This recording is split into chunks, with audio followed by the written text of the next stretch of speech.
Well, good evening and welcome to an edition of Sky Blue Fans TV on yet another international break where all us Cov City fans have very little to do and just kicking our heels about doing nothing. A Sky Blue football-free weekend, if you like. But we're going to talk international. We've got CJ here. We're going to talk him, get him on and talk about a bit about England's game yesterday and, of course, the up-and-coming game on Monday. And we've also got Claudio and Jack. So let's bring them all in. Good evening, Claudio. Good evening, Ken. And how are we? All right, yeah, I'm pretty good, thank you. Yes, a bit bored, but join the club, mate. Join the club. And Jack from the Leamington and Warwick Supporters Club. Good evening, Jack. And the newest member of Sky Blue Fans TV, of course. And he's muted himself, which is a good start. Himself. We can't hear him. Evening. Sorry. Good evening. There you go. Good evening. And we've got CJ, Mr. International Hello. himself. CJ Joyner, who follows Coventry City and England all around the world. Well, there you go. We're going to start with. We've also got a competition, by the way, for you. We'll just show that now, so you can get your answers in. I'll give you plenty of time to get your answers in. There's a picture competition. The two pictures are as follows. There's the first one. I'm sure a lot of you will know who that is. A lot of the older brigade. Not so much about the young brigade. I'm not sure if they'll know. And there's a bit more up to date one. I say bit more, but still a few years ago. That's the second one. So we want to know the names of those two players. Get your answers in, and Jack's going to do note all the names for us tonight in Victoria's absence. Victoria's away on one of her holidays, and. By the way, get well soon, Miles, and also happy birthday to Sheza Cadden, whose birthday it is today. They'll be celebrating, I'm sure, at home, maybe watching this as well, hopefully. So happy birthday, Sheza. I hope you have a nice day. Okay, right, that's all the formalities out of the way. We're going to go straight into the England talk then, CJ. Thomas Tuchel's first game in charge on Friday night. Well, what do you think of it? How did it go? I mean, it was a good 2-0 victory. Wasn't anything special, was it? But, it was a win. A win's a win, isn't it? It was a thriller minute, wasn't it? Yeah. But it's what we expected really from Tuchel. If anything, he's more defensive than Southgate. So he's we came up against a decent side, I would say. Albania are. They're kind of like, you think they're probably in the top 20 in Europe now. And you'd expect them to make most Euros going forward. And yeah, they were hard to break down, but I mean, we scored two very good goals that did it. And it took two very good goals to do it, didn't it? Two moments of three, if you include Jude's pass. So, I was very happy. What do you think of his team? What do you think of his team selection then? His first team, because he had a couple of new guys in there, didn't he? They did okay. One of them scoring, didn't he, on his debut? Yeah, I mean, Lewis Skelly, his big issue has been discipline, isn't it? That's his major issue. That's been like the headline for him. I mean, who else are we really going to put there? And then I was surprised Rashford got picked. I really was. I thought that you'd have probably Foden and Bowen flanking Kane. Yeah. That would have been. I mean, Bowen for me gets in. Maybe the only spanner in the works with him is Saka's fit. Saka's fit. He plays automatically as far as yeah, I mean the rest of it, I thought Mark Gay would play. But yeah. Big Dan Burn at the back. Yeah, I mean he had a good first half. Second half he was a little bit ropey, wasn't he? So yeah, maybe well no, he hadn't been on the celebrations, had he? Because he'd been in the camp all week. So I suppose it'll probably come up against obviously better opposition, with all due respect, a lot better opposition, won't he? And worse tomorrow. But, a lot worse, yeah. Well, the thing is though, with the way how things are now, we are probably the best. they're probably the best we're going to come up against this year. Maybe Serbia. I mean, Yeah. possibly. I don't think there's much between them now, really. To be honest with you, we're playing Senegal in June, and they're a half decent team. But apart from apart from that, this is the issue now with the amount of games, but like competitive games you play. You get very few friendlies, and we're not really going to get anything until March next year against anybody of like any serious note. Half decent, yeah. Yeah. Because I mean, to be honest, you're expecting he's had a bit of an easy run-in, if you like, with their first couple of games. Yeah. With so he's expected to win them, isn't he? He is. I mean, Latvia, we're playing them tomorrow. We've never played them before. I think it's one of three. It's Gibraltar and the Faroes, I think. We've never played before. Yeah, they're games you expect to win, aren't they, really? I mean, yeah, absolutely. I mean, they've historically been a pot 5 team. I don't think they've ever really dropped into pot 6 or ridden to pot 4. They went to the Euros in 2004. But that's been the highlight for them. I mean, obviously with the pots, it's now different. It's that they're now the pot 4 team because there's only 5 pots for this. The current comp. So, I just think they should be a lot easier to beat. Quite frankly, we should be really putting them to the sword. Yeah, I mean, obviously Monday's game. Would you make any changes for Monday? Yeah, I mean, I know Foden got a bit of stick, didn't he, off Roy Keane? I noticed on the telly. He did, and I think a lot of it was him and Rashford getting in. They were getting in some fairly decent positions, but Bellingham just seemed to think he could do everything on his own, running through the middle, and he just hit a brick wall sometimes. And there was 1 or 2 times where the wingers were in a reasonable position, and the pass probably would have been easier. But at the end of the day, we can't really criticise Jude, can we? Quite frankly. So yeah, as I said, he put in an excellent ball later. So So I mean, I wouldn't be overly critical of either. I think the problem is with Foden at the moment, his confidence is just in the bin, isn't it, at the moment? Yeah, well, Man City's in different form, is it? Because they're not playing well. Yeah. So not at all. No, we all know he's a fantastic player and he can do it. Whether he's played in the right position or not for England, I don't know. But it's what that is, though. It's anybody's guess what that is. I mean, it was fairly obvious it weren't in the left as per the summer, and it's just no manager seems to trust him in the number 10. So, well, it'll be interesting. Are you making the short trip to Wembley for you? A short trip for you? I will be. You are?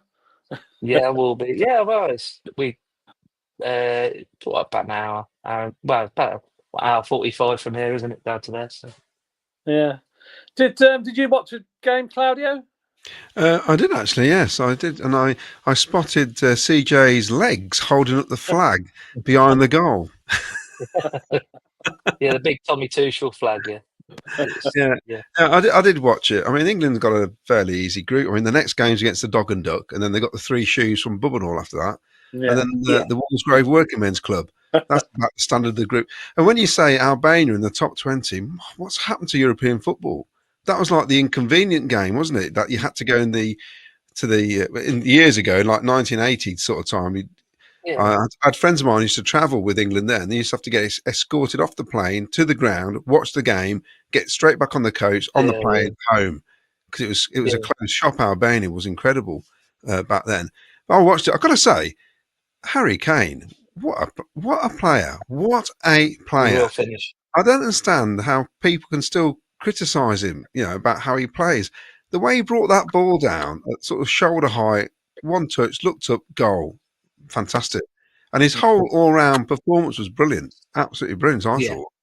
I mean, I was looking at the Italian game and I didn't realise, I got a bit confused that whoever, if they manage to turn the result around against Germany tonight, they'll go into a 4-team group. Is that right, CJ? If not, it's a 5-team.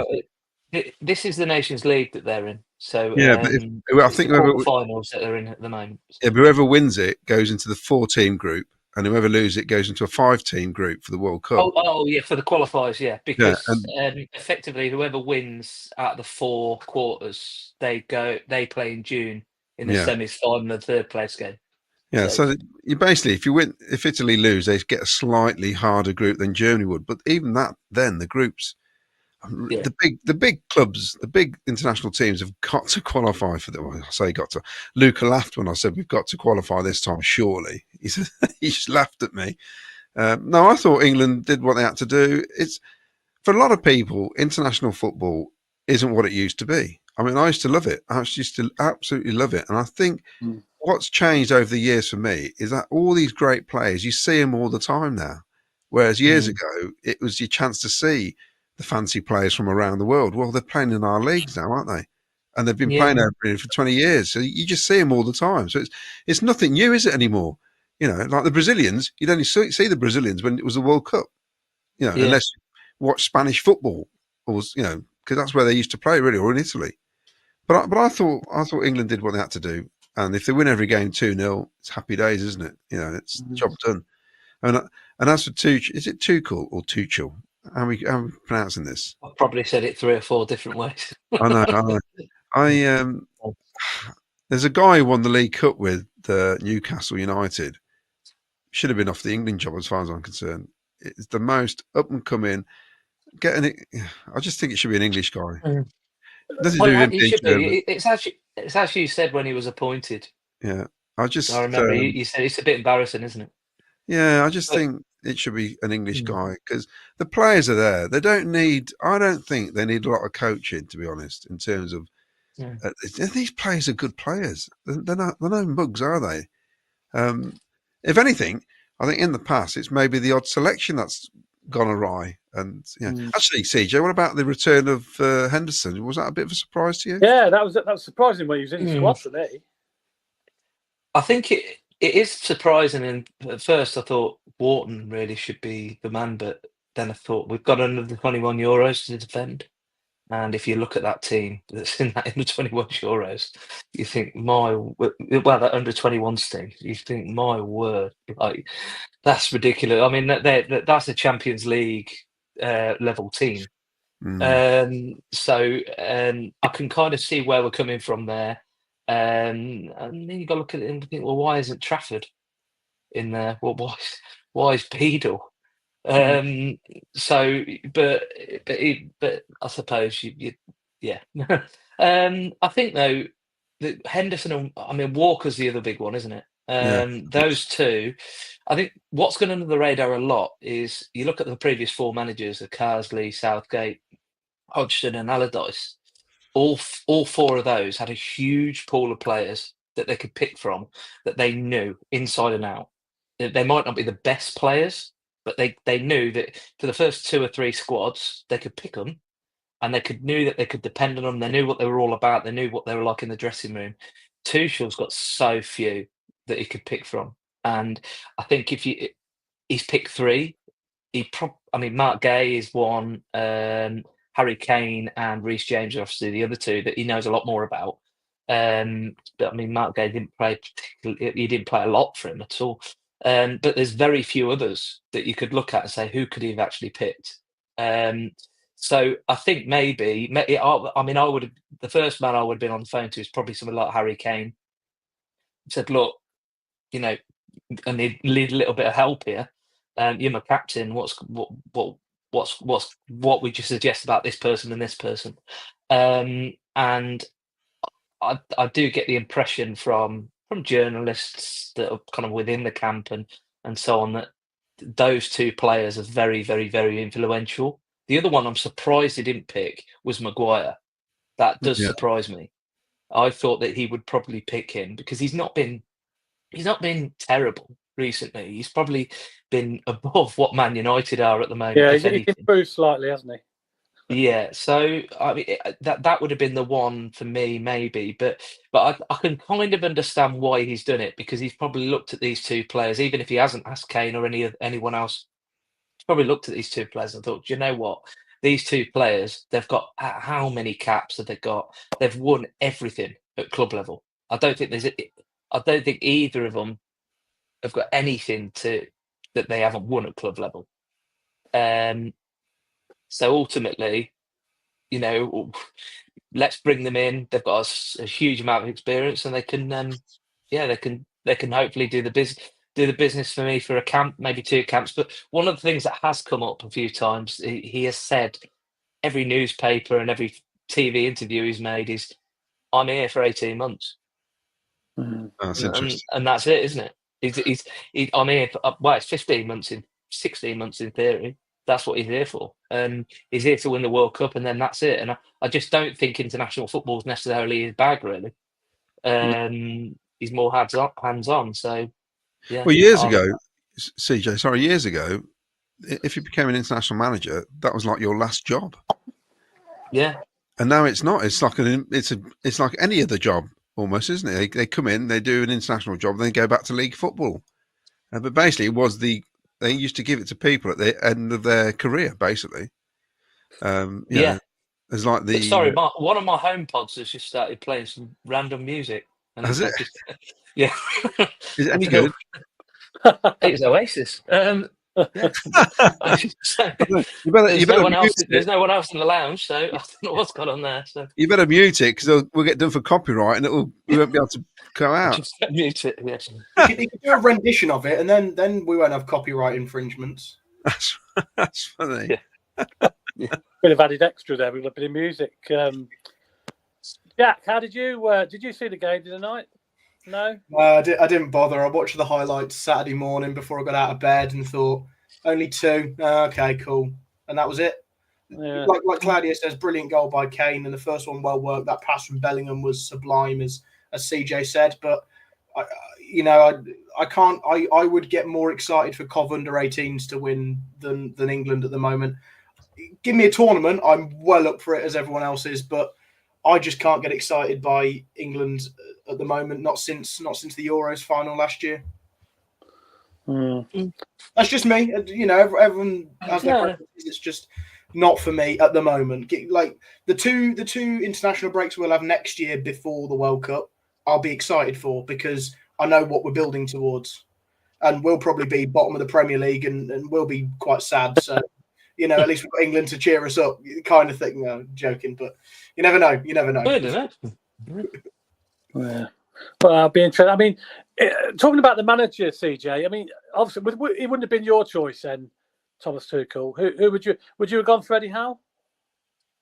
Well, I think it was just we were in a difficult position. The FA have got a lot to answer for here, and I think Claudio touched on that when we appointed him. Yeah. At the end of the day, we're in a position here where we've had to where our 2 top jobs have been taken by foreign managers. Yeah, and you look at the men's and the women's teams, and you just think, how are they both managed by foreign managers? And you just think, what is going on? And it's the same across the board. We're producing world-class sportsmen, world-class. Football in our 3 main sports, the 3 main team sports: football, rugby, cricket, all 3. And how many times are we having to bring in foreign coaches? Eddie Jones came in. Now Tuchel's in, and you look at the cricket. It's just so many. Going back to Duncan Fletcher and more recent Mott. You just look. You just think, what is going on? Why are we producing such highly talented players, but the coaching at the top level, like the grassroots level, it must be great because of producing the players, but at the very top level, you just look at it and you just think, why aren't we getting those top-notch coaches? It just doesn't make any sense. And you might look at the cost of the pro license or whatever. Pro license is neither here nor there when it comes to costs, because you've effectively got to be elected onto it anyway. So to be elected onto it, you need to be out there, coaching at a Championship or Premier League club. Ultimately, am I right in saying Am I right in saying that Eddie Howe is the first English manager to win an English domestic competition in 18 years or 17 years. It was the Portsmouth FA Cup. Yeah. So that also leads into it, though. So if English managers can't do it at a club level, how can we expect them to win a World Cup? I know World Cup's only 7 or 8 games, but you're competing against the best of the best of the best. Yeah. So if they can't do it domestically, maybe domestic clubs need to be giving English managers more of a chance and then go from there. Tuchel's won a Champions League and he's done very well at Bayern Munich. So that's why we've given him a chance. He's done it in England on a European stage, and then he's gone and done it in a foreign country, and clearly he's got a record before he came to Chelsea. That's why England have given him a chance. So if English managers can start winning trophies domestically, then we could look at them. I agree, Eddie Howe was probably the right man to go for 8 months ago, whenever it was.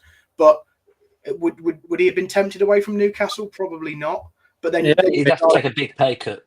Yeah, the next best would be Graham Potter, wouldn't it? Who was available? He was he to an extent, yeah, he was to an extent. But again, though, Carsley got absolutely hammered. He didn't want the job, but Carsley got hammered for that Greece game. And I mean, I've just taken my Greece shirt off, by the way. I stood there with I sat there on the sofa all night watching the lads put in a great performance. But yeah, the thing is, Carsley massively qualified. Like, there's nobody more qualified. Literally, the highest marks ever in a pro license across the whole of UEFA. So you can't get anybody more qualified.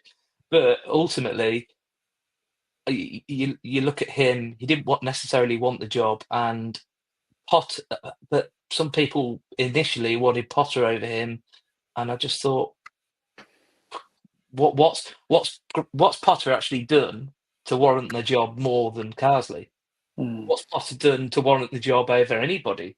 Quite frankly, and I mean, I just think that what we should be doing right now is we should be doing some kind of forward planning. And if Tuchel's very much like I don't care what happens after next summer, I'm just gonna do what I'm gonna do. That's fine on the pitch, but we need to be doing something off the pitch. We need to be doing something in terms of forward planning. I personally would be bringing in somebody like. I mean, he's not necessarily particularly popular with who he's managing at the moment, but I'd put somebody like Carrick maybe, or I mean, Rob Edwards is out of a job, somebody like that. So we need an English manager, and I know Rob Edwards played for Wales, but he's born in Cannock, I think. Similar to Carsley, Midlander, that's playing for an overseas team. But I just think we do need to be doing something along those lines, where we need to be bringing in these. I mean, Ashley Cole, but he's never going to be a manager. Never going to be a manager in a million years. But it looks like Carrick or Edwards would be two of the names I'd be looking at right now to bring in, work alongside Tuchel, and say, look, he's going to be there and he's potentially going to take over from you. And you've got to mentor him a bit as well and see where we are. But I don't know. But we need to be doing something, because there's just aside from Howe, and he might even want the job by that point. Still, who takes it? Yeah. Well, it'd be interesting. I suppose the jury's still out on Thomas Tuchel. If he starts winning stuff, then I suppose everybody forgets about that, don't they? Because about appointments and stuff, and is he the right manager? But only time will tell, I suppose. There is the elephant in the room as well. There is the elephant in the room that somebody that we all hold dear to us at the moment. Did you mention? We'll see where we are. You're asking for my impression. What was that? Sorry. Don't mention elephants. So I did an elephant impression in one of the shows. That's all. Okay. Yeah. Just get that image out of my head, Claudia. But yeah, I would say that Lampard is somebody that I did think back in September I wouldn't have been against him taking those 6 games. And I don't think it would have been the stupidest thing in the world to see what he can do. Say, look, you're in division. You're in the second division in the Nations League. You know we're probably going to get through here. Do what you can do. Show us what you can do, because potentially this job could be yours from March onwards. So just do it similar to what we did with Southgate for those 4 games in October and November.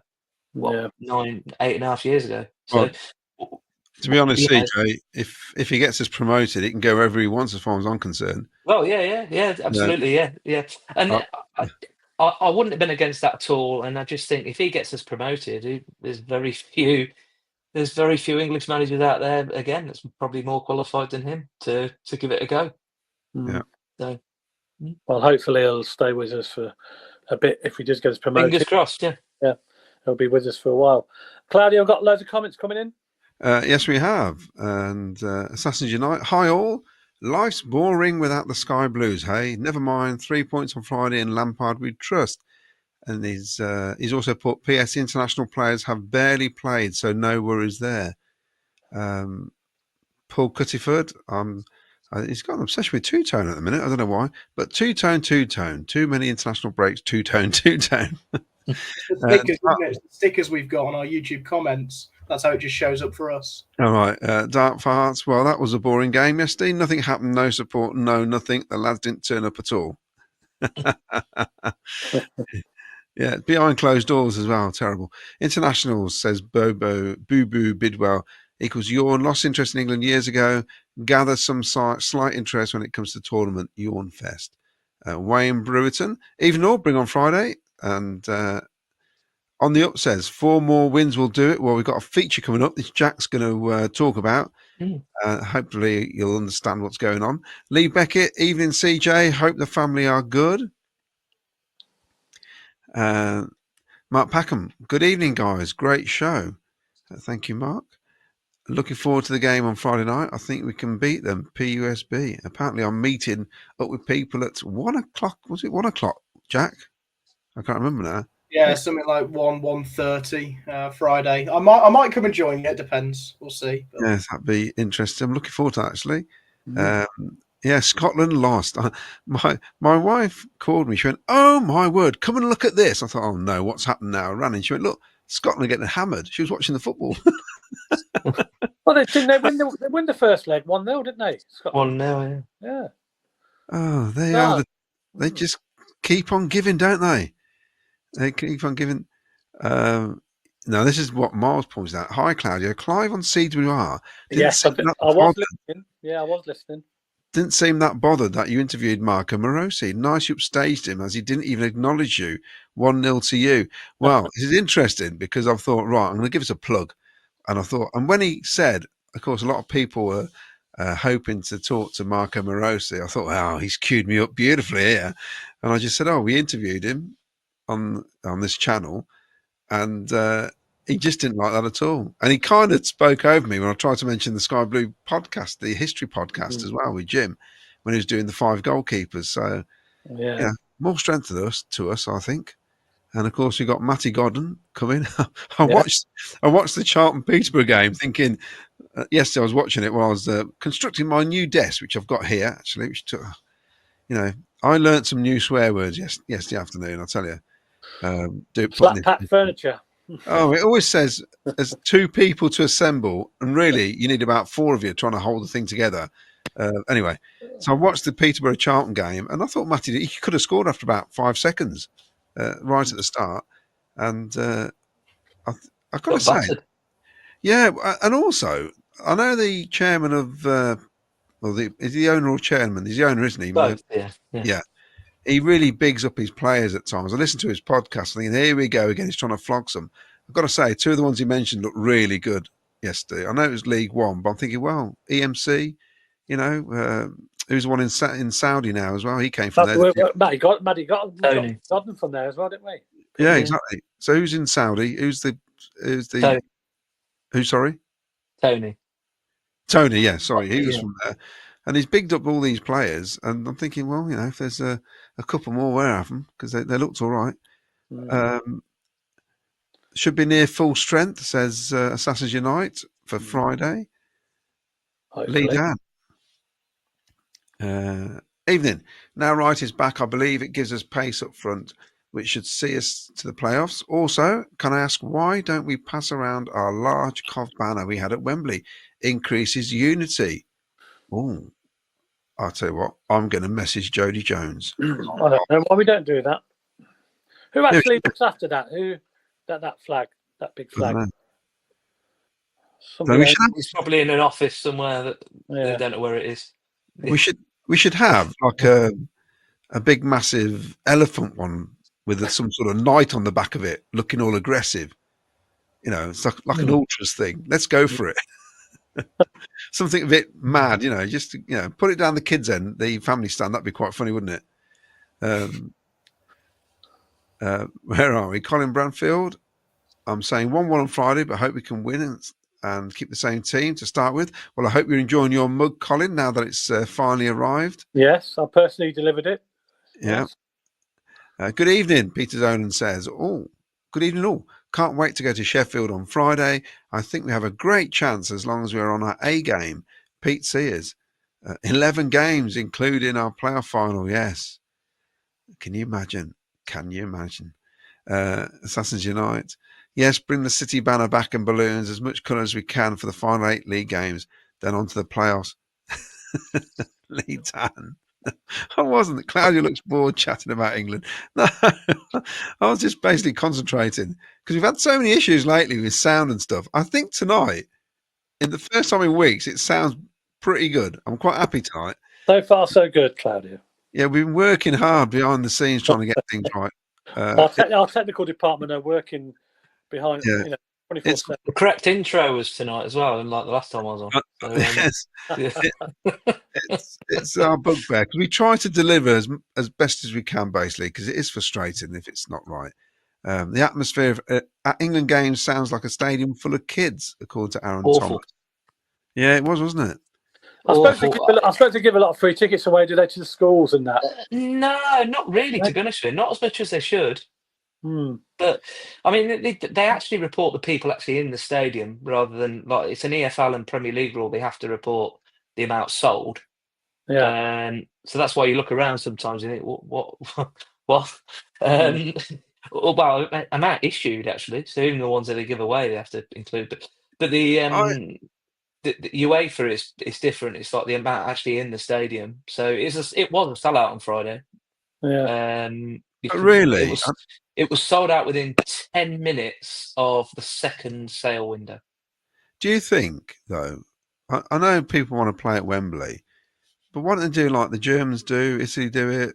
A lot of the, I'd rather, to be honest with you, I'd rather every game was away from there. But Spain take it around the country, don't they? I think, especially the lesser teams, if you like, The issue is the issue. I mean, it came up the other day about we're playing at teams at Wembley and so on.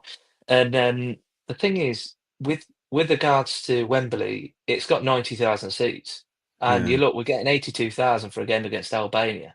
Actually, then you've got another, what, 6,000 or 7,000 tickets that aren't used. They're probably Club Wembley, to be fair. So they're the debate. They're the season ticket holders, the people that pay, $2-3 grand a year for their seat. And I say you've got to look at it, and you've got to think, where else could we play that's got that amount of? There isn't anywhere. And then we go into, like, for example, the FA Cup semi-finals. People complain about them being there. All 4 teams last year, we know we got 30,000 each, didn't we? For those semi-finals. If people say, "Oh, put it at Villa Park," as much as I don't like Wembley, but if it was away from there, okay, we'll stick it at Villa Park. You get 10, 12, maybe 15,000. We'd have to ballot our season ticket holders. Yeah. So there's nowhere else actually you could get 30,000 in there, but for each team. So apart from Old Trafford, and obviously if we're playing Man United, we're not playing there. So it's one of them, and I just think that the FA have got a bit of a problem really with the atmosphere there. They always have.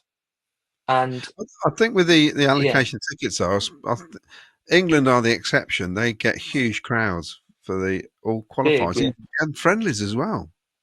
Yeah. I mean, tomorrow night I expect it to be about. I mean, I think that hasn't sold out. They were flogging like the Cat One tickets like on the halfway line beyond the benches for like 35, 40 quid the other day. Yeah, I know So, Italy. If we yeah. played Albania and they played at the Olympic Stadium, I think it'll be probably 3/4 full max. Yeah. But they'd The have to thing is, play though, it. Italy's quite provincial, isn't it? Yeah, well, So, if they played Albania, I can tell you now they'll be playing it at Bari because they're just across the water. And mostly of Albania can now come across in the south of Italy anyway, so they can just pop on a bus and watch the game. So yeah, that's what they'd do there. I mean, they mentioned Spain, didn't they? But who it was that wrote in there, or it might be New Cloud that mentioned Spain. Spain, I mean, they play in like fourth division stadiums, Yeah, and they struggle to fill them. They'll play in like a 15,000 seater, and they'll get 11,000 in there. It's just strange. international football. Apart from us, then Scotland most of the time, the French. For a friendly, at the Stade de France, you're probably talking 60-odd thousand, maybe 65. But then they're selling it out for a competitive game most of the time. But apart from that, the Germans will typically get 50 to maybe 60. But there's very few. There's nobody really that you could say. I mean, you look at the Welsh, like they've played one game at the Principality in 20 years, I think. So, really? well, no, since the Cardiff City Stadium's been open, yeah, they've just been playing there. So, I mean, if we played them, they wouldn't sell it out. They're struggling to sell it out for the rugby. So, our attendances are probably there's not many. Well, there isn't anybody better than us for attendances. But yeah, Right. Okay, I'll just put the pictures up again for the competition. Yeah. Here's the first one, and here's the second one. We're having quite a few. Seeing quite a few correct entries coming in. I'll go back to comments. Bear with me. All right, here we go. Peter Doolan says, good evening, all. Can't wait to go to Sheffield on Friday. I think we have a great chance as long as we're on our A game. I may have read that before. I've read it out again just in case. That's a recap. Rich T, yes, my favourite biscuit, would like to take a draw now on Friday. And evening all, says Wayne Littlewood. Bring on Friday. I really hope we have the same passion that we did against Sunderland. Be a shame if we didn't. Graham Cockrell. Hi to all. 8 games left. What a chance to make the playoffs. The next 2 games are so important because we have to play one of them in the finals. PUSB. Unless they both go up. Thoughts of Leeds could mess it up. Ian Court's thoughts on Kai Andrews. Have any of you seen him play? Do you think he'll make the City squad? We'll come back to that in a sec because we're going to talk about the remaining fixtures, aren't we, Jack? Watching England is boring, says Wayne Littlewood. Sideways, backwards, and then occasional shot. As long as it takes a heat off Coventry City, Wayne, that's fine by me. I've got one eye on the Italy game here. Nothing's happening. Paul Stratton, if we turn up and compete on Friday, we'll be okay. If we defend deep, think we'll lose. Let's go toe-to-toe with them and keep playoffs alive. Yeah. Trevor Merriman, Storm and Norman. I think he got 2 goals, didn't he? Oh, did he? Lee Dan, is this about Cov or England? Okay, then Lee. Bit of both, Lee. Bit of both. Bit of both. Yeah. Should we talk about a bit of Cov then? Why not? Yeah. Please, now, please eight games left in the season. There's 8 games left. Yeah, believe it or not, there's only 8 games left. And Jack, you've got some interesting facts and figures for us. Yeah, so we're going to try something new tonight on the show. I don't know if this has ever been done before, but going to pop it up. It's gone. I'll get it. Ah, there we go. So I was just looking at run-ins, basically. I've got the run-ins of the top 8 teams here. I think the teams below Middlesbrough are going to struggle to make the playoffs. It's kind of why I've excluded them. But here you've got the games in order. You've got whether it's a home or away fixture, and you've got the position of the club currently in the league. So, for example, top corner Swansea City, they're currently in 16th place. What I've done is I've done an average of all the league positions that each team is playing against. So, for example, if you add up all of these for Leeds, you get the position 16.25. So the higher the number, the easier the run-in is, because obviously if you're playing 24th, that's the bigger number. If you're playing first, that's the smaller number. So actually, in terms of the remaining games left, it looks like Leeds have got the easiest run-in. Again, I'm only looking at purely the position in the table. Obviously, the teams at the bottom fight for their lives and can come up with some unexpected results, like Derby winning 3 in a row and beating us 2-0. Bit unexpected, but it happens. Whereas Bristol City, who are worrying us a little bit, have actually got the hardest running left, which is good news for us.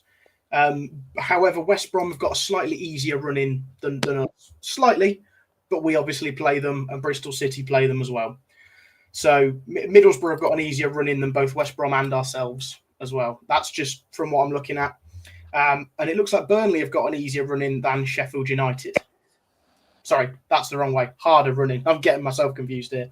Sheffield United got the easier running, looking at league position as well. So that potentially, if you're looking at that, would mean we'd play either Sunderland or Burnley in a playoff semi-final, and then either West Brom or Burnley in the playoff final, as these stats show us. Anyone want to jump in on that? Wow. CJ, what do you think about about the Cov running, to be honest? I know 8 games, got 4 home, 4 away. Where do you think we might slip up?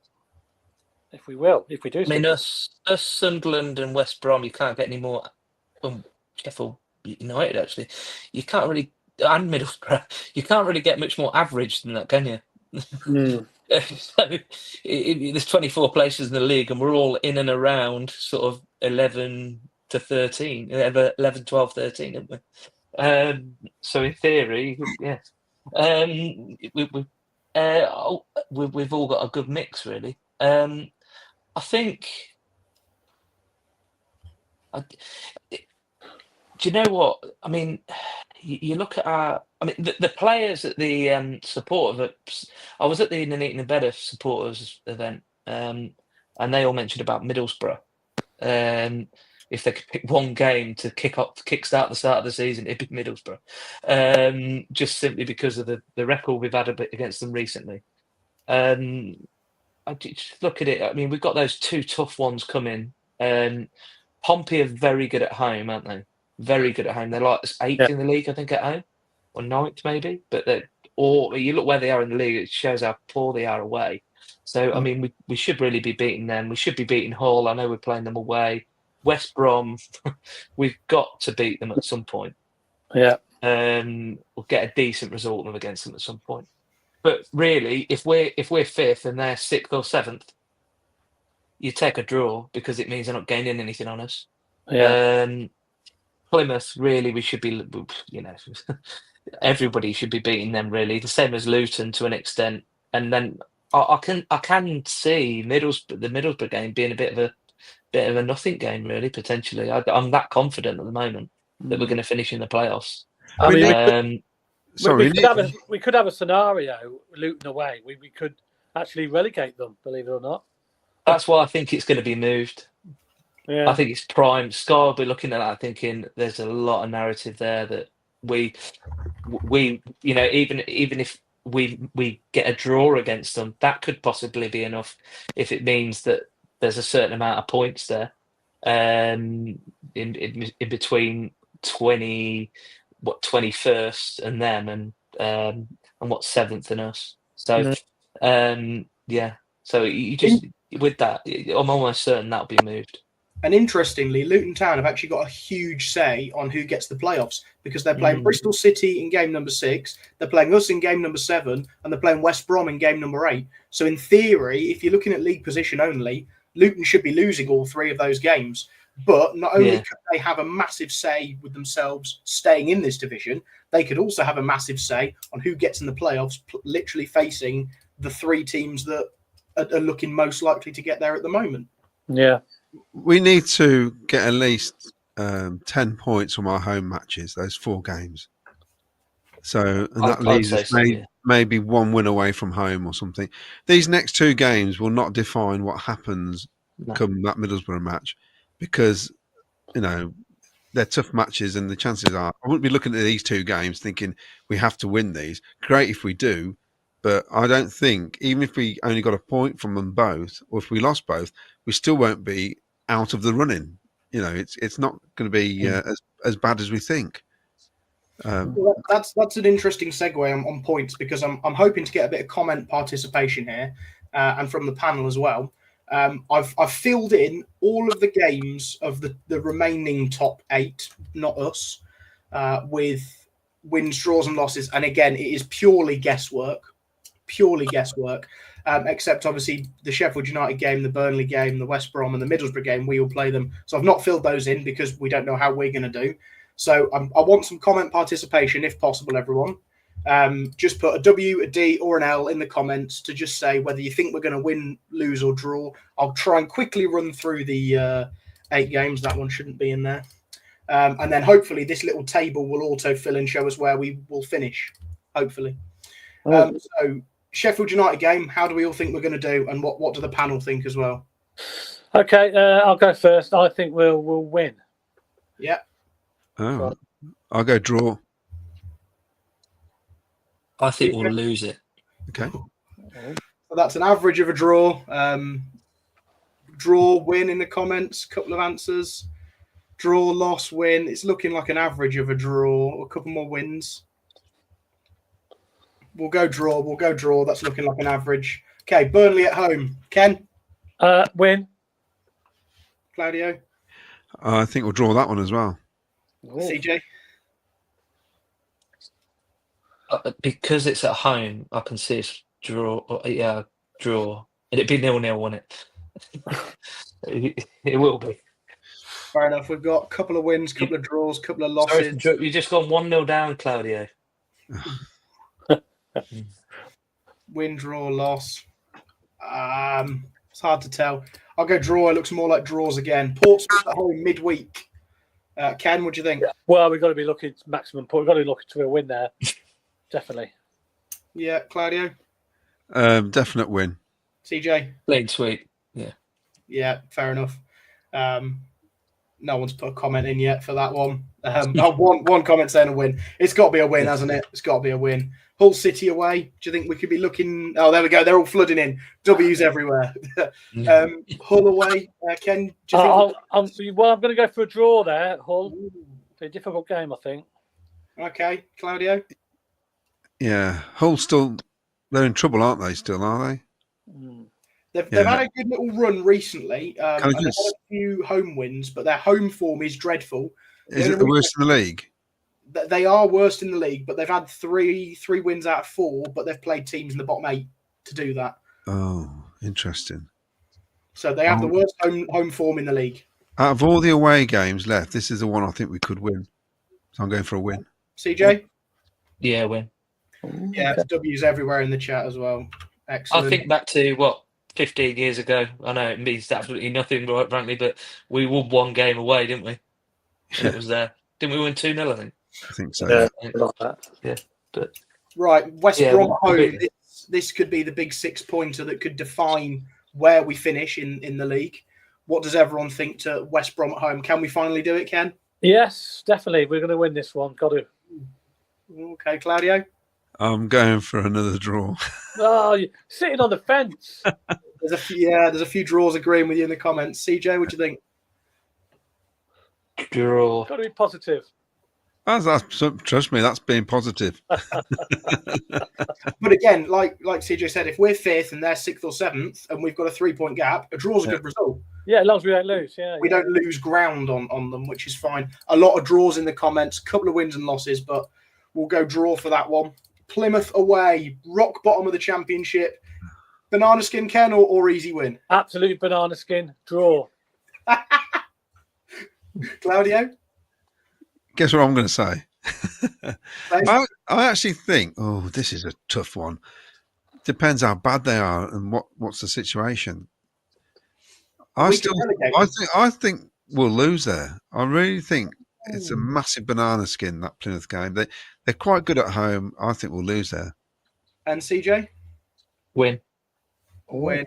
There's lots of wins in the comments. Boo Boo Bidwell's put loss on a foggy, dull evening, but it's a 3 o'clock kickoff. So I'm hoping it's not a foggy, dull evening. Sea mist. It's the sea mist coming in. Yeah. We lost there last year, didn't we? Yeah. Mostly W's for this one. I'm going to stick that as a win. Luton away. Could we relegate them after Wembley heartbreak 2 years ago, Ken? Yeah, absolutely. I'm going for a win. We've got to relegate them. Get them down. Yeah. Claudio? Draw at Luton. Draw at Luton. CJ? Win. 2 wins and a draw. We've got draw from Wayne Brewerton. Win from Paul Cutterford. Win. There's a few wins. I've got to go win. That's what the majority says. And Middlesbrough at home. We all love a win against Middlesbrough. We do it all the time. We never ever lose. Ken? Yeah, I think we end the season on a high, and we will win that game. Brilliant, Claudio. I think we'll win that one. Yeah. Yeah, CJ. Win. You think we'll win that one? So, if all the results go as we've predicted, we go unbeaten. We win 5 out of 8. We draw 3. Surely, we must lose one of them, but we've got to go with the majority. That would stick us on 18 more points, takes us to 77, and we would finish 5th in the table above West Brom. We would have, obviously, the 2-legged trip to Sunderland. Burnley would go up automatically on my... Again, just to clarify, this is just me putting in results. Sheffield United would finish 3rd, so you'd have a Sheffield United versus West Brom playoff semi-final. Oh, we don't want to play West Brom at Wembley, do we? We really don't. I'll just put a caveat in that with that last game. If we're 5th and Middlesbrough managed to get 6th beforehand, and we both only need a point, just to piss off Sunderland a bit more, I would happily see both keepers banging it up one into the other for 90 minutes. You'll never hear the last of that. Jesus. If we can delay the kickoff, it'd be even better. That'd be great. Yeah. That's what we want.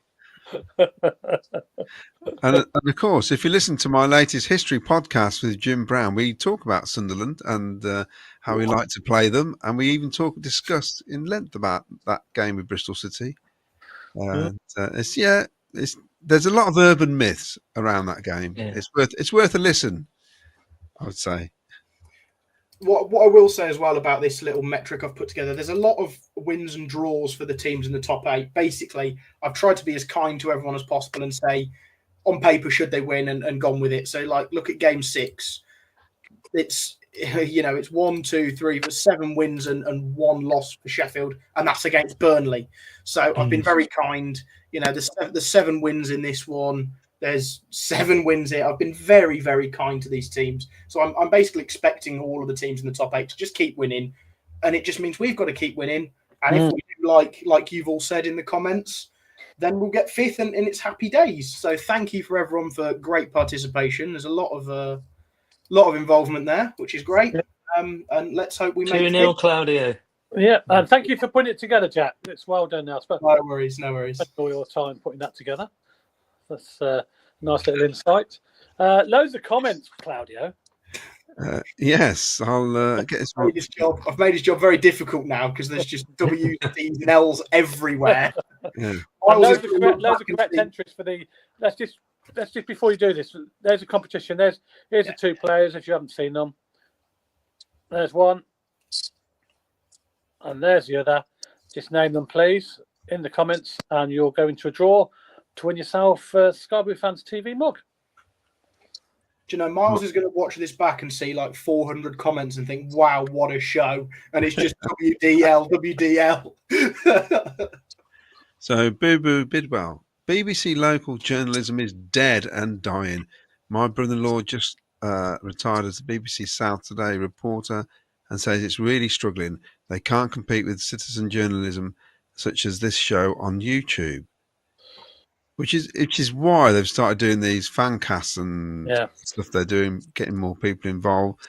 That they don't get the phone calls they used to get at all, which is interesting. Nowhere near. Used to be lucky to get on, didn't you, at one stage? Yeah. And now you get on straight away. And of course, if you invite people to text or WhatsApp, they will because it's just easier. But I think it's good when I used to like people ringing in. It was nice to hear the voices. It was interesting. Same team on Friday with Rudy, Sims and Bissett to come on if needed. Gordon Tulliart says, can you tell me what time training at Brighton finishes, as I need to be there for something I'm working on? Depends what time we're playing, I suppose, doesn't it? Games-wise. I presume if it's just a normal day, I should say about 1 o'clock, 2 o'clock. Yeah, I think so. Assassin's United, we're privileged to have Lampard here. Enjoy. Mark Reed, the England fans have no song, so no atmosphere. Neil Pullen, seeing a picture of Claudio on CWR, Clive makes him look smart. Cheers, Neil. I think that's a compliment. Hi all, listening from Southern California. Hi Ian, thank you for listening. Haji writes, home city of LA. Do Hamer and O'Hare get the same adulation at Sheffield as they got with the Sky Blue fans? I'm not sure. They do like Hamer, though. They do like him. Yeah. And, of course, when they played at our place, it was weird because we applauded Hamer and kept booing O'Hare. But that was a strange day, that was. Even all, let's hope we can get something out on Friday, says Steve Price. Dawn Cook, by the way, Jack, thanks for doing that. That took a lot of work. But I know you like your stats. That's great. A lot of formulas there, Jack. Yeah. It's part of my job every day. I just use spreadsheets all the time, so it's bread and butter to me, to be honest. Do you really? His nickname now is a stat man. A stat man. As opposed to the scat man. I'll tell you what, I haven't put it on because of what happened yesterday with Lewis Hamilton. What you got now? He's got his Ferrari out, and there he is. Yeah. I've got my Ferrari out. He got disqualified today, didn't he? So I thought he'd won the Grand Prix when Miles was on about. I didn't realise it was like a sprint thing. Dawn Cook, I keep seeing. Here we go. I keep seeing a lot of Sheffield United fans talking about revenge because of the Bassett incident. I know he won't play on Friday, but even so, it will not be a pleasant game, I don't think. It's going to be. He'll still be in their heads. Yeah. We can do these. We're not. You'd have him on the bench just to getting it wilder next to him. Yeah. Steve Price, great show last week with Marco Morosi. Really interesting about his background and the Division 1 winning season. Yes, if you can, I just reminded me, please like and subscribe. Tell your friends. And that'd be really great if you could do that. The more people, the merrier. And, it is free of charge. It doesn't cost you a penny. Unless you want to pay. Yeah, you can do. There is that option if you like, but in general, if you just want to like and subscribe, it is free. Rich T, it's going to be down to who wants it most. Kev 380 says, the 6-point games the chasing pack have got against each other should cement our place. They will take points off each other. But key game is not to lose to West Brom. Yeah, some of these games, draws are good results. Boo Boo Bidwell, Plymouth on a wet, sea, foggy, dark evening won't be fun, and you lot are going down and doing a show. Think Portsmouth away. Yeah, well, we don't want to think too much about that. Pompey away was a nightmare. Assassins United, 3 wins and a couple of draws is all we need. Craig Robinson from the Sky Blue Fans Forum. Will Frank still be with us by the end of the summer transfer window? He's been linked with going back to Chelsea. Rangers are also interested, apparently. Well, it'll only be money that'll take him. I think as well, we would have to be like playoff final or probably promoted for him to take a job. For him to take the Chelsea job again, for them to want him, he would, Yeah, but they're doing all right. Yeah, they're not doing too bad, really, are they? Let's be honest. So, yeah, the few games I've seen, they're quite good to watch as well now. So, second year running as well. They take a manager from the Championship, or gets promoted out of the Championship. It's a bit of that would be a bit weird, wouldn't it? Yeah. Can we all spare a thought for Leicester City at the minute? No. Maybe not.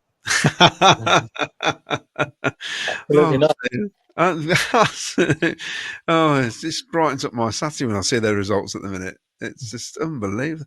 It's the worst home performance by a Premier League team ever, isn't it? I think the worst record, yeah. Definitely. The worst record.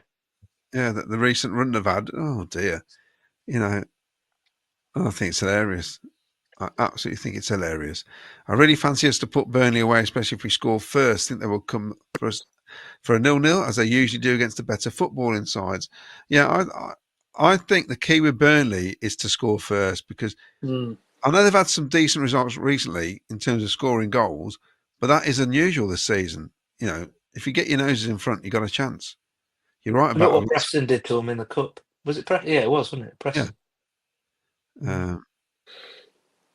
There's a lot of W's and D's and L's. In fact, there's Welsh train station. Yes. Right, just shows we've got a lot of participation, which is very nice to see. Yeah. Well done, everybody. Well done, all the comments. Assassin's United, looking forward to seeing what Wrighty will do on Friday. Boo Boo Bidwell, do I win a mug for getting these right? Oh, tell you what, if you've got all 8 right, I'll deliver you a mug personally. Yeah. Paul Cutterford, this is brilliant participation. Yeah, thanks, Paul. Paul Stratton, game against bottom sides will be a slugfest, just like the Derby game. We need to man up and compete. If we do, we'll be fine. Love that Stato Jack. Thanks and fun. I've got 4,500 records I need putting in order. Jack, how you fixed? I could do with some help. Ryan Matthew J. I do think we'll get to the playoffs, but I just can't see us going the rest of the season unbeaten. I expect to slip up somewhere. Mind you, I didn't think we'd go on the run we have been on. It is astonishing, though, isn't it, this run? I mean, and you can't put your finger on it because there've not been outstanding performances along the way. The Sunderland game, incredible. For me, start to finish, I thought we controlled that. Some of the other games, we just snuck in there. And I think Frank's admitted to it as well. When we had the meeting, Jack was there with Doug King. Is that a sign? Sorry, Claudia. Oh, is it 3-0 now? You are the Sunderland of international football, aren't you? They've obviously fancied the game with the group of 5, not the group of 4. Yeah, and when we went to the meeting, Jack and Doug King was there, and he alluded to the fact that three of the games were a bit iffy that we got over the line. But in some ways, I don't know, is that a good or bad thing? I don't know. But we are doing it, 10 out of 12. I think it's just incredible.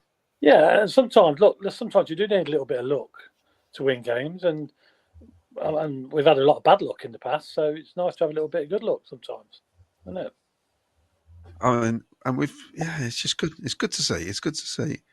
Aaron Thomas, if we perform like we did against Sunderland, I would be confident City will always start with a lacklustre performance after the international break.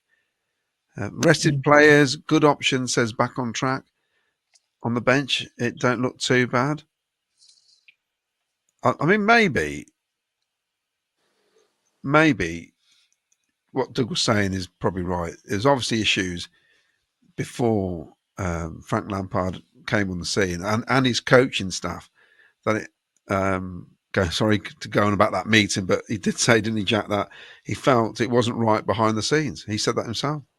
The coaching appointments wasn't right, is what he said, didn't he? To those words. Yeah, and then basically, obviously, we were looking for an assistant manager that Mark was choosing essentially. This is all from Doug. This is not anyone else. This is one side of a story. Doug was saying that Mark was supposed to choose an assistant manager. They interviewed loads of people, couldn't pick a right one, and obviously here we are. That it didn't work, and Mark's been moved on, and now we've got Frank, and Frank came in with, this is my assistant, this is my number one next coach, and it's like, wow, we've got the Mark, AD, Dennis dynamic back, that we've got the manager, the assistant, and the next go-to guy again, and clearly it's working at the moment. So, yeah. This is from Brian Tully in Coventry. Evening, Claudio. Just been out having dinner with my dad, Gordon Tully's cousin. It's his birthday tomorrow. Oh, happy birthday! Happy birthday! Yeah. And he fancies a 2-1 win. Of course, Brian, who presents on Hills FM, and he used to do commentary from within the ground. Actually, they've stopped doing it now, which is a shame to not have somebody like a local station like that doing stuff as well. Yeah, I mean, years ago, they used to. This was before BBC came on the scene. Used to be on Mercy, if you remember, Mercy Sound. Yeah, but other people remember that. Yeah. Boo Bidwell, Bissett contributes from the warm-up line. Give him a loudspeaker on Friday, like those PSG fans at Liverpool. Song for Friday, says Mark Reed. He's in your head. He's in your head. Bissett. Oh, as in like the He's in your head. Cranberries. Yes, I was trying to think. Yeah, please don't, CJ. Craig Cockrell. I've seen an AI prediction today which said we're going to draw all our games. It's got to be wrong big time. The thing is, we could still draw all our games and still qualify. But yeah, probably would. It's. I think there's going to be a lot of drawn games, to be honest. This last few matches, they're going to be tight, aren't they? A lot of them. Yeah. Mark Rainbow says it'd be interesting to see how our midfield plays against Sheffield United. Do we play our own game or do we set up to snuff them out? And Colin Branfield. Will Vic be watching the game for his best mate player Sims? I don't know. It'd be. Vic's away, isn't she? She's in Lanzarote, I think. She's away and it's a bit of sunshine, yeah. Yeah. Sure Lee Beckett, it was a mirror to the start where we was playing well and losing. Mm. Yeah, sometimes you just don't get the breaks, do you? Paul Stratton think the banana skin games will be against the teams at the bottom of the league. Against better teams, we'll be fine. Ryan Matthew J, we're a bit lucky. Lampard's staff are elite coaches. Maybe that might be why we're winning. Even when we don't play well, the coaches just know how to win, so they install that mentality to the team. Aaron Thomas, Leeds are trying their hardest to blow it. Don't fancy them in the playoffs. They are stuttering a little bit, aren't they, Leeds? Yeah. By all accounts, Norman is public enemy number one. Bring it on. He's in their heads before the kickoff. Paul Stratton. I mean, it's ridiculous, isn't it? It was only a small incident, really, wasn't it? It's the whole thing got out of hand, didn't it? Wayne Littlewood, we need to go to Sheffield, really try and nullify the crowd. Have I caught up with the comments? I think I have. Really? Wow. Yeah. Okay, just a couple of things. Keaton's Day, that's, I think they're changing they may be changing the venue on this one. Okay. Aren't they?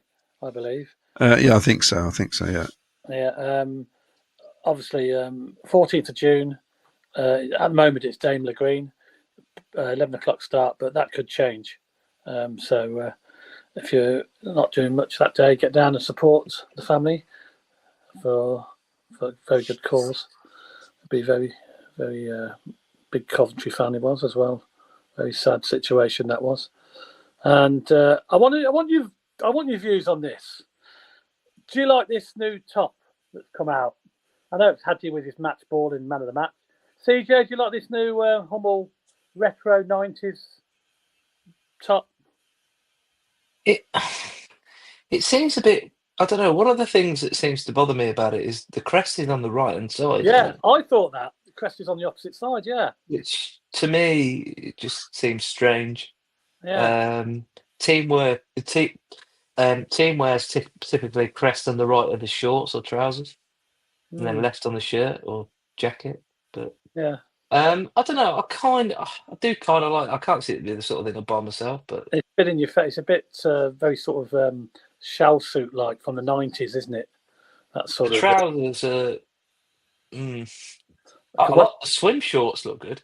Yeah, there is. I'm gonna to say. be honest, they've got some fantastic stuff in the shop now, with especially all the retro stuff. Yeah. Jack, do you like this? Not particularly, no. I mean, there's 3 or 4 styles just going on the left shoulder, the right shoulder, and then the mid or above the midriff. You know, it's just there's too much going on, and it's mostly dark blue, and sky blue looks a bit more pale than like the sky blue that I'm wearing. Yeah. So and look at the sky blue in the award. That's the sky blue colour we want, and it's not good for me personally. No. Claudia, I can see you wearing this. Oh no, I wouldn't wear that.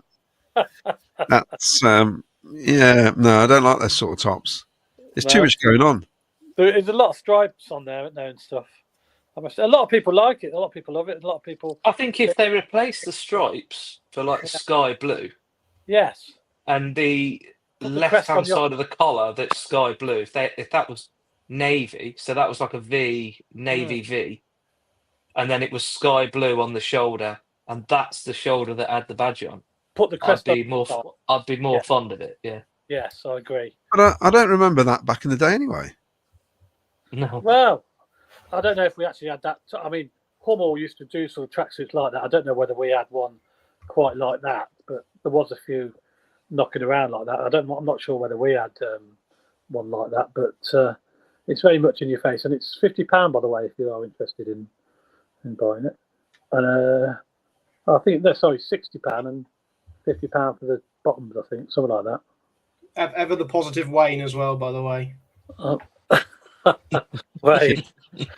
I had a message from my daughter, my eldest, yesterday. She's down in Andover, and her fella's a Southampton fan, and she messaged me saying, "Oh, I'm really into these Cov retro tops. It's absolutely fantastic. I really need to get the green one." And she mentioned the green and black stripe one. I showed her that one. She said, "Oh, I can wear that. I'll wear it down the gym." I said, "No, you won't. That's the real one. That's the original one." But she feels like she needs to get some Cov gear to represent down there. I thought it was quite cool. I like it. So he brought it properly. Absolutely, yeah. Any more comments or? Yeah, no, we've got loads. Ryan, Matthew J, a few Sheffield United friends I know a little worried about our game. I think teams are starting to fear us, playing us. As Morosi said on the podcast, games can be won in the tunnel. Certainly can. I thought Marco was excellent. So he was very good. Open, wasn't he? And he was quite emotional when he was talking about leaving, how he felt he was pushed out. Yeah. He wasn't happy at all, was he? No. Boo Boo Bidwell says no. 90s crap shell shoot. Can't even say it. Shell suit. No. Dawn says reminds me of the shell suits. It's so hard to say from the 90s that you wouldn't like to match next to. Yeah, it's they used to call them casuals back in the day, didn't they? Yeah. Is that what they're called? The top is nasty. Says Wayne Litwood. It's a bit mishmash. The crest is wrong. Yeah. I mean, also the retro goalie cut top, which is basically the Tottenham shirt. Yes. Which is a strange one. Did we ever wear that top? I can't remember us wearing it. You know what? I'm trying to think. We must have had a white. I'm trying to think. Why would we have white with the yellow kit? Because the away was kit. The away I kit. Can't remember us ever wearing. I mean, maybe you could ask one for Jim Brown. Maybe he could tell us. It's a weird one. And also, when people says I don't remember seeing that when we played away, I'm almost positive it's because hardly anybody went to away games back then. Yeah, So you probably didn't see it. Paul Cutterford says they call them anthem tops. Strange name for a top, if you ask me. Brian Tully says, I hope you like the top. I just spent £75, including postage on it. On Friday, the same day, they released 2 more retro 87, 88 tops. Well, fair play. I say it is for some people. Some people like it. So. I wonder when he's going to get your request in, Claudio. Well, that'll be interesting. But that new top is to shell suit. Wasn't keen on shell suits back in the day. Nothing has changed. Not for me. Gosh, it's so hard. I'm waiting for the Coventry. This is what. Oh no, not that one. I've just lost it. Here we go. Boo Boo Bidwell. I'm waiting for the Coventry 1920s tweed jacket and flat cap to fit my old boy style. All too modern. Oh yeah. That won't be too Carl far. Thomas says the place I work make those Man of the Match awards. Oh, fantastic, Carl. Oh. Paul Stratton, keep saying it. If we man up in the tunnel, we'll get the result. They must be wary of us. Yeah. Greetings from Costa. Oh, is that what she is? Away having a nice bit of winter sun. Yeah. Staying with a school friend. Oh, fantastic. William says two-tone for me. Paul Stratton, their podcasts are so confident of a Sheffield wing. Bring it on. And you, Jack, were on one today, weren't you? Yeah, I was on with a Blades fan in America, and he actually said, from a personal point of view, he doesn't want Sheffield United to go up. So he'd obviously he wants to win games, he wants the excitement of it, but he doesn't want the Premier League. He doesn't want. He's done it before. Obviously, someone my age, I've never seen this in the Premier League. I want us to go up. Will it be boring? Will we come straight back down? Possibly, but will I go to 14 new grounds? Yes, I will, and I'll love every minute of it, and I'll enjoy the experience. But from his point of view, he said they've been up a couple of times in his lifetime. They've been everywhere. He doesn't want the boredom of coming 19th and 20th and being embarrassed 8-0 by Newcastle again. So I can kind of see where he's coming from, and he wants to be a top-end achieving championship team. And he's not so confident, actually, that they'll go up, especially with games against us, Burnley. And as I said earlier, they have not the easiest run in, not the hardest either. And then by my model that I just came up with, Burnley actually get an automatic spot. So he would prefer that. So, yeah, you get a little bit of insight from a Sheffield United point of view. Depends who you talk to, of course, but it's nice to hear that they actually want to stay in the Championship. And could that give us a chance? No, because the players want to go up, don't they? Oh, yeah, exactly. Rob Murray says, if we mentioned this earlier, yes, Marco's lined up as a guest at Legends Day.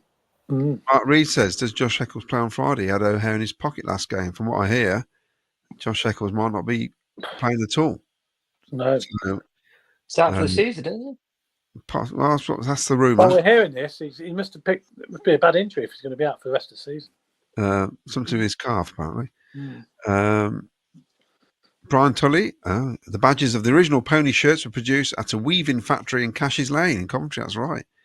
And Trevor Merriman says, you can all have a go at this. Claudio, she sells shall soon spot on the seashore. I've actually got one of the those badges that weren't put on one of the kits. Oh, really? My the wife's grandma worked there. It was the mid-90s purple and yellow, the first purple and yellow one. Oh, behind me. I've got that one. Yeah, I've got one of them somewhere. No winter sun in the Costa del Sol. Apparently, it's been raining non-stop for the last 4 weeks. Is that right? Oh, shan't be going there then.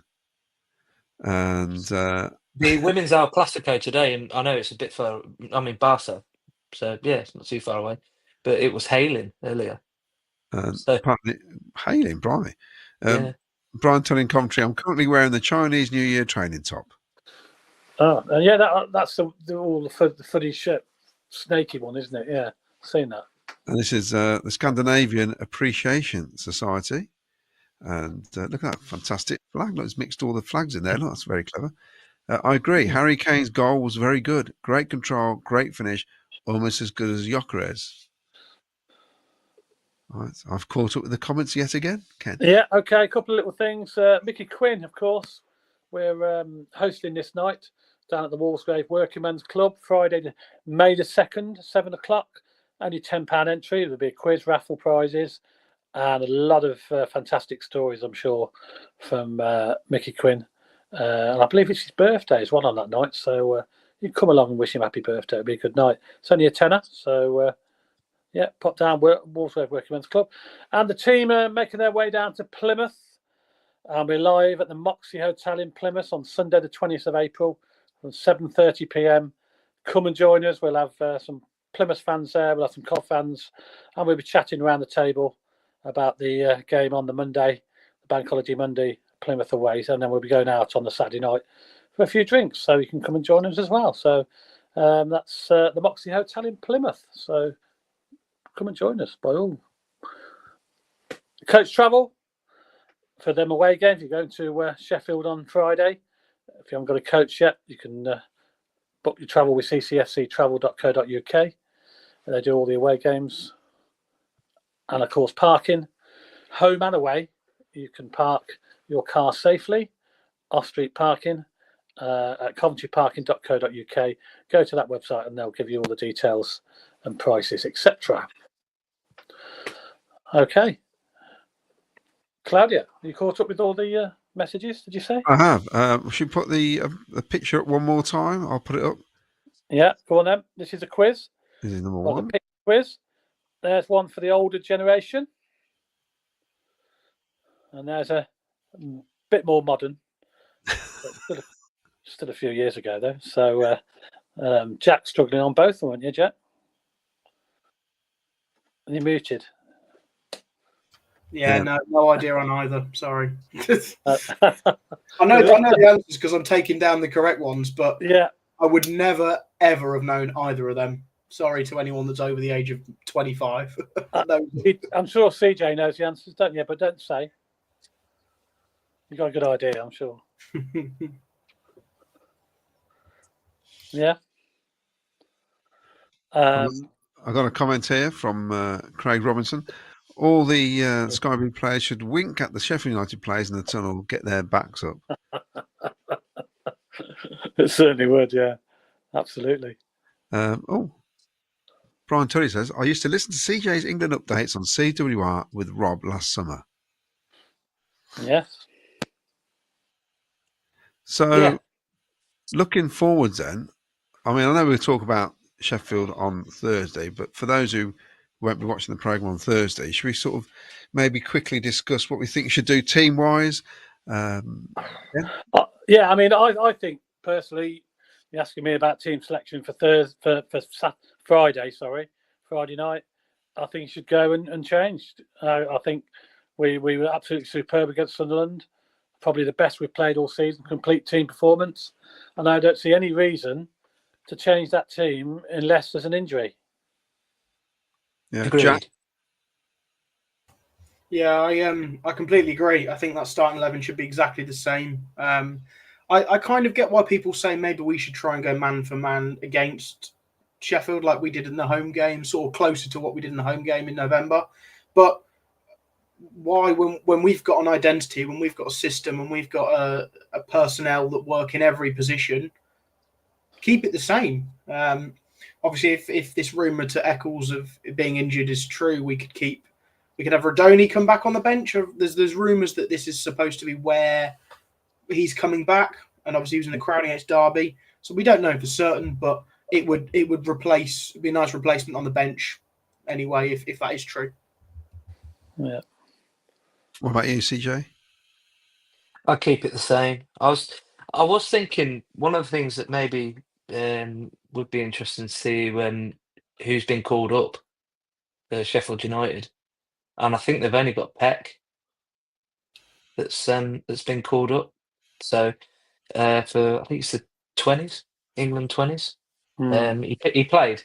I think it was yesterday. So that's something that we haven't really got. Who have we got really? De Silva. Yeah. He didn't play, did he? Hadji Wright didn't go to it with America, did he? Yeah. Latabodiere was on the bench for Jamaica. I don't know if he made an appearance. I mean, for him, it's just I mean, well, I mean, I don't think he's realistically going to play. I hope we're not in a position where he'd need to play. With all due respect to him, but yeah, I think we're that's something that I thought they might have more than just the one. To be honest with you, Brereton Diaz didn't go, so he hasn't gone out for Chile. But I think with regards to our team, I mean, I'd be keeping it the same. I just don't see any reason why you wouldn't keep it the same. Yeah, I think you're right, CJ. It'd be a nonsense, wouldn't it? If they changed it, I think, unless there's an injury to somebody, I wouldn't want to see it changed. I mean, I do think though we shouldn't overplay that game too much because they were awful. Oh, they were. I'm sure that's been covered. I think they were the easiest team to beat this season. I think they were easier than Plymouth. I don't know whether they're on their beat, whether they were on the beach, whether they're in. I don't know, but they are sleepwalking into a problem possibly if they're not careful because they could be similar, if not a worse position than what Middlesbrough were when we played them in the playoffs because they just sleepwalked the last month or so, didn't they? Because they knew that they couldn't really go up or down in positions. But so I think that needs to be taken into account to a certain extent with it. but with the performance. But ultimately, we just blew them away, didn't we? And I think 99 times out of 100, you blow every team in the league away when you play like that. Yeah. So why would you change anything? Part of that was Jamie Allen, wasn't it? Because of the performance he put in as well. Brilliant. Energy. I was going to ask you about Jamie Allen, CJ. I know I asked on the previous pod. What was your view? Would you bring if Vidoni was fit? No. Would you bring him back and replace him with Jamie Allen? No. No. The same as really Wright needs to earn his place because he just happened to come back a little bit later than Mason Clark. Yeah. But in theory, if you're going to play him on the left wing, if for example Sims was to start, but I think ultimately you've got to stick with the same team. But yeah, I mean he's got to earn his spot back. It's unfortunate what happened, but he's got to earn his spot back, hasn't he? Yeah. So somebody mentioned the first game with Sheffield United, but I just think there was a couple of players, especially Josh Eccles that day, just wanted to have a real good go, and he had an incredible game. So I think it's a bit different this time. I reckon it might be a bit more controlled. We just don't want to suffer a heavy defeat on Friday. I would go with that same team, and because they create chances, Sheffield United, they give up chances, and we'll talk about it more on Thursday night. And I would expect to see the same 11 start in that game. Not one player had a bad game, did they? So how can you leave any of them out, really? And they've had a rest. They've not been playing, so they should be feeling fresh. And let's get rid of the myth about the international breaks. I think we just got to get over it. I feel like there's sometimes ready-made excuses in the past when we had a bad game after international break. So what stops other teams not having a bad game? Well, absolutely, yeah. So it's nonsense to me. Too many ready-made excuses. And what I like about our manager now, he doesn't give excuses, I don't think. No. The only time I've heard him have a little grumble was about Derby's pitch, but having seen it, I'm not surprised. But yeah. Barnsley's looking a bit worn, isn't it? It is. It is. We're taking ownership. Well, we're taking ownership of it now. I didn't realise we didn't. So we're looking after it, try and get it to the same. Because apparently it's a bit embarrassing that your training pitch at Brighton is way better than the actual match pitch. When they play on Brighton, a farm, they spend more hours. Yeah, every day they're on it compared to the actual pitch. So they're going to try and sort that out. Because it's to the cost of us, our club. We have to pay for it. Not crazy. So we're taking responsibility of the pitch on as a whole, the whole season. Yeah. Forever. Just to reply to that, Claudio. You said Eccles had a brilliant game, was up for it. He had just been given a new contract before that game, 2 days before that game against Sheffield United. So obviously he's going to come a bit more motivated than that. And now I've forgotten my second point. Well, while you're there thinking about it, I've got to put this one up as well. We've got Super Maddie Godden coming on, obviously. Yes. 17th of April, live on Thursday, the 17th of April. That'd be a fantastic show, so make sure you join the team for that. Matty will have plenty of stories, I'm sure, about the Sky Blues. It'll be a fascinating insight. It's always fascinating when he's also a current player, so he's still playing, obviously, for Charlton. So he'd be buzzing at the moment as well, wouldn't he? Yeah, he's not particularly after yesterday, but they were doing really well until yesterday. So. I was doing the with my obviously the piece of equipment most of us have got. I was going through all the grounds and watching different bits and bobs of games yesterday, and there's one League One game. I can't remember the two teams playing now, but they mentioned that somebody was on international duty and it's one of their best players, and he's on the bench. You must be really annoyed if they've taken one of your best players and he's just sat on the bench, doesn't even play any minutes, and you can't use him, but the game still goes ahead. Yeah, that's so frustrating. I completed my 92 at Warsaw last week, and they normally don't play during international breaks because they had it was at Bromley. I was with my mate from Warsaw. And they were all saying that they didn't think they'd be playing this weekend. I think they are. So they paid away, killing them. I think they normally have 4 or 5 on international duty But yeah, I mean, I remember years ago, it might have been the one where Darius Henderson ran into the box and fell over. I think it was that game at Peterborough.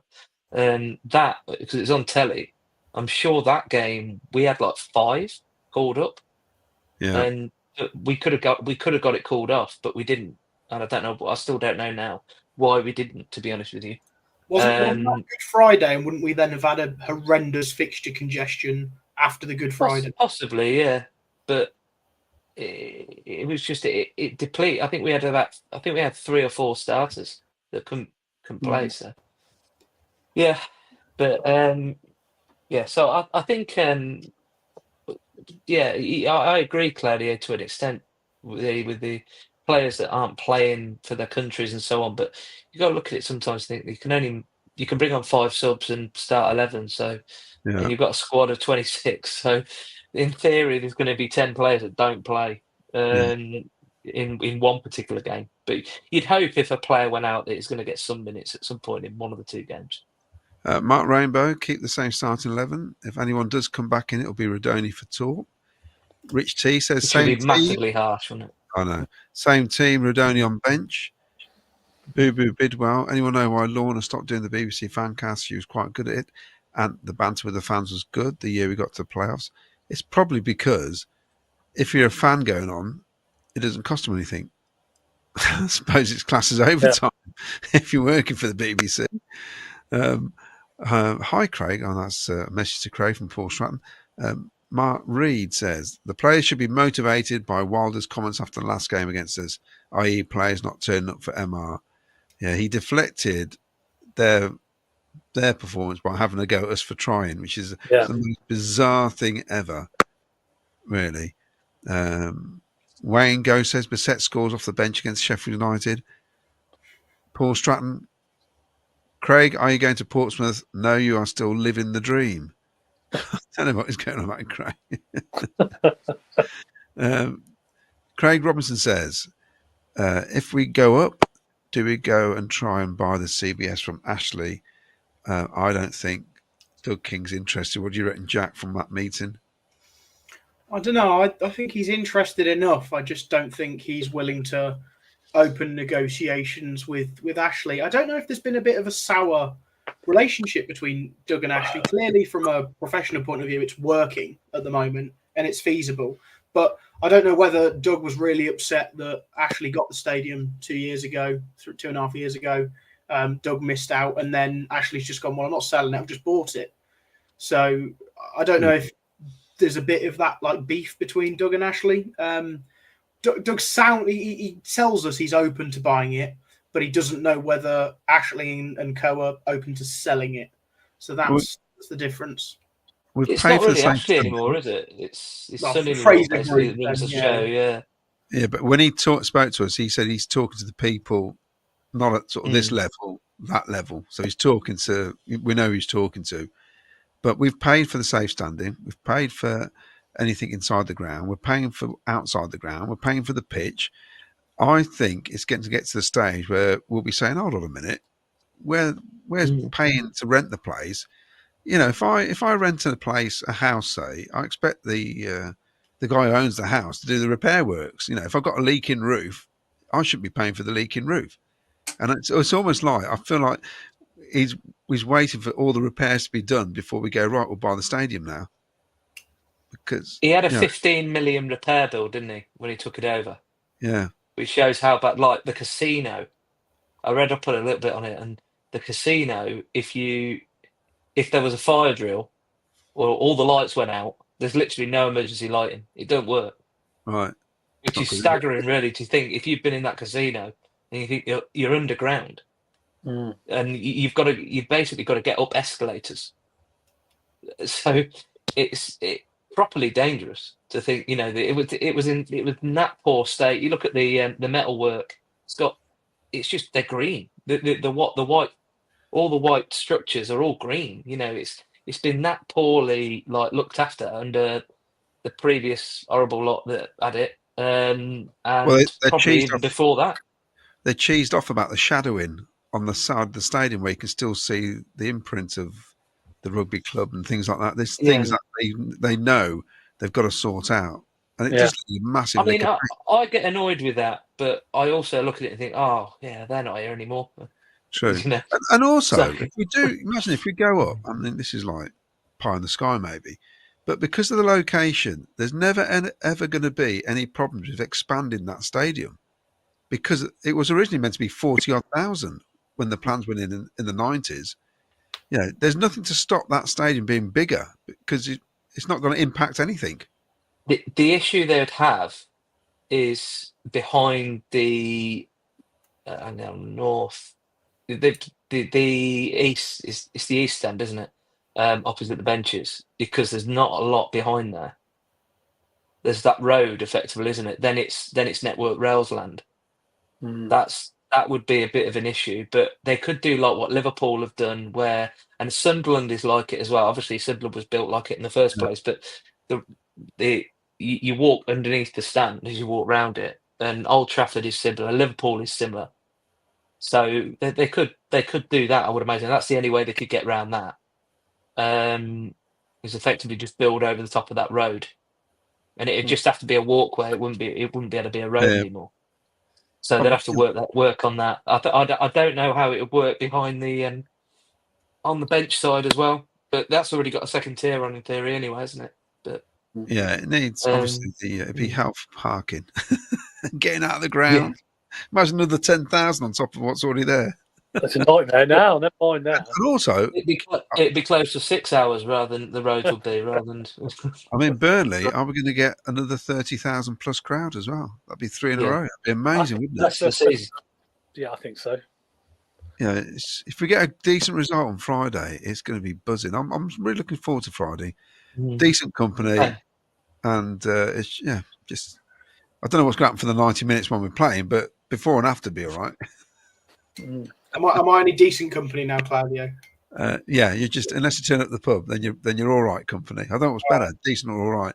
I'll see. Mark Reed, if we go up, Doug Sal's up completely, I reckon. He's meeting some foreign people today or tomorrow, apparently. Ashley is screwing us with 30,000 paying for pie and pints. Why? Well, he doesn't own somebody else has got the catering rights, haven't they? I think. Yeah, they lease the catering rights out to companies, don't they? Yeah, we don't get much at all. We don't get hardly anything for that. Yeah, I seem to remember that when I was involved with the trust, we bought it up with Nick Eastwood about that, and we said, look, surely you need to be giving a bit more to the club. But at the end of the day, we're bringing in this amount of people. You need to be looking into this with regards to F&B. And he said, and he showed us. He had like a spreadsheet, and he basically showed us like the average spend for a football fan is something like less than £1. Yeah, that's spend. It'll be a bit more now, just because they've got bars outside and so on. So it's a bit more. So you spend a bit more out there, then you spend a bit more inside, and but it's still not great. I think rugby was over £5 a head, and that's like that's spend. That's not profit. So they're not making a massive amount. They weren't making a massive amount on that. So. I mean, even if it's doubled since it's £2 a head, 60 grand. That's spend. By the time you take the VAT off it and everything else, there's not a massive amount of money there. To be fair, that's the one question I forgot to ask. When somebody asked about what sort of money we get from the stuffing ground inside the ground, I don't think anybody asked about outside the ground, did they, Jack? It's one of those things you think about it after you've left the meeting. He just alluded to not a lot. He just sort of said not a lot, and that was it. He didn't go into detail at all. For a few more comments here. This is Ryan Matthew. Meetings for investors. I don't know. I just know he may be seeing somebody tomorrow. Boo Bidwell. Hold on. The place has only been selling out for a few games. No need to expand yet. Maybe a flyover or tunnel on the 444 first. And that was discussed as well. It's funny how things come back to you saying, what do we need to make things better? Do we need another bridge is what the discussion was. Maybe a wider bridge would help, wouldn't it? Bigger. Yeah. Because I don't like crossing that bridge. I find it all, I've seen a risk crossing the road than going on the bridge. Yeah. When you get, obviously, the stadium size fine with what, 3-4 steps, is it? Yeah. Then once you get down the other side, it's a long way. You Yeah. don't want a lot of people on it, do you? Really? No, I'm never keen on it at all. Boo Boo Bidwell, you can drink during the game at Rugger, so people drink. Oh, I'm not keen. It'd be beer on your head if we score a goal. I think what he's saying is the net spend, the spend per head. Yeah, but on that, no way. You go to the only thing I dislike about going to Twickenham is like you sit there and literally every 2 minutes you're standing up for somebody going to the toilet because they've had so many pints, and then or going to the bar, and it's just you imagine the kids all around as well, the kids having to keep getting up and getting down, and also we know what's going to happen. We know what's been glorified, particularly during tournaments in big fan zones with the beers going up in the air, and you don't want that. Realistically, it's Paul Stratton at £7 a pint. Methinks that there's a huge amount to be made on catering. There probably is if we actually had the whole rights. Craig Robinson says, imagine the trains using the railway station and it was intended when it was put on the match days, but instead they closed the 444 on match days because of the crowds we were getting. Unbelievable, Jeff. The club aren't happy with the train station, how it's operated. No. Something needs to be done about that, because they need bigger carriages. They need a train long enough to take enough supporters and regular intervals, don't they? It's been very underused, isn't it? Well, Miles had a situation where he had to leave. I mean, I was taking him home a couple of matches, else he'd have to leave 10 minutes before the end to get the first train. Yeah. Which is rubbish, isn't it? They know these events are on. You'd think they'd put extra trains on to service that purpose. That's on an 8 p.m. kickoff, that was. It says it's touch and go. You're going to get to you basically, final whistle goes, you've got to get out the ground really quickly and try and get through the crowd and get the train. I had friends at the Sheffield Wednesday Cup game. They left with about 8 minutes to go in normal time because they had to get the train. They thought we were going to win 1-0 and then 1-1 and extra time and penalties. So they missed all of that. I mean, they were glad that we won, but they missed all of it. 3-2. Italy are coming back. We have to cut this short so I can watch the last few minutes. It's not long to go. Rob Nichols, stop distracting me. Rob Nichols, I'm in the balcony bar. So I was like, that's why people say he looks bored. I was just really annoyed. International football means nothing, honestly. I'm in the balcony bar for Middlesbrough. Thought it'd be very nice to try it once. Last game is the one I picked. The trouble is I don't like prawns. Trust me, you won't see a prawn up there. Maybe a tunnel for disabled people can get us over the road, says Paul Cuttyford. That's a good idea. It's worth there should be some sort of access that made it easier, basically. Keep up the good work, Cabby. We go again at the weekend. This is obviously to the Mackham Cabby, who's greeting our listeners. Okay. He's a bit frustrated, wasn't he, the day? Not surprised. Alex L. In 1997, I had to spend the night in Nottingham Station after missing last train home after City won 1-0. Huckabee header. Right, so I've caught up. Oh, no, just about to say I caught up. There was supposed to have been another hotel on the car park C in the original plan. The club sold the pie and booze rights for a short term before we moved, then doubled down on that and sold it completely before Sisu bought us out. I wonder if anyone has looked at buy those rights back. Possibly. Yeah, well, it'd be interesting, but it certainly seems to be a lot of catering vans outside now, don't they? So it'd be interesting to see where all that money goes. But I've got a funny feeling that we get hardly anything from them. But anyway, look, just remind you of the competition. There's the first one. There's the second one. Loads of correct answers have come in. And we're going to do the draw very shortly with Jack's got a special new spinny wheel in operation tonight. So hopefully it will go to plan. You got any more comments to finish on then, Claudio, before we wrap up? No. Fair enough. Okay, we will be back on Thursday. Obviously, we've got a show Thursday. Hopefully, Miles will be back and the team, and we'll be discussing the game on Friday against Sheffield United. So that'll be on the agenda, along with a lot of other bits and bobs. Probably have a competition as well. Are we ready then, Jack, for the competition? We've got all the winning entries. Yeah, there's no more coming the last minute. So I've got 1, 2, 3, 4, 5, 6, 7, 8, 9, 10, 11 people. 11 people. Just checking the last comment. 11 people we've got that have won. 11. Got the 2 answers correct. Okay, and CJ, do you know any of them players? You can tell us the answers now if you know them. It's Ferguson, isn't it? No. It's not Ferguson. It's not Ferguson, not Mick Ferguson. No? Do you know the other one? I'm trying to place him because that's kind of like right at the start, really, for me. There he is. No. Wow. Okay. It's not Boland, is it? It's not Willie Boland, no. No. Go on then, Jack. You can tell us the answers. Oh, well, I didn't know either of these players. I know. We'll let you tell us the answers then. Go on. So we've got the 2 answers. We've got David Cross and Owen Jess. David We were only talking about him the other week, weren't we, Claudia? Yeah. Yes, we were. It's on the podcast, yeah. And Ian Jess, of course. Of course, yeah. Yes. Yeah, I just put it up. Look. Yeah, look. There we go. Woo. We've done another one since then. So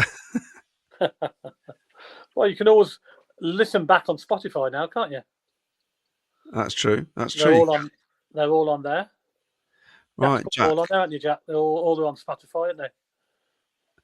Yeah. Both the History Podcast and all of our Sky Blue Fans TV podcasts are all on Spotify. They go up by about 9-10 a.m. tomorrow morning at the latest. Sometimes I get them up same night. Depends how busy I am or how tired I am. Right. Okay, that's fantastic. Should we get Right, okay then. Right, I've got everyone's name down twice. Where's it gone again? Oh, there we go. There we go. Yeah, everyone's name down twice. I'll go for a quick spin and we'll see how we do. Look at this. This is modern. This is modern technology. This no good on Spotify. Yeah, sorry if you're watching on Spotify. Our winner is Janet. She didn't have a surname in the comment. Janet. There you go. Congratulations, Janet. Then send us your details either by email or if you want quick messages on there, you can. Or just send us an email, drop us an email, and we'll get your prize off to you as soon as possible. Thank you very much for taking part. And so that did work quite well, that spinny wheel, didn't it? So, yeah, nice modern stuff.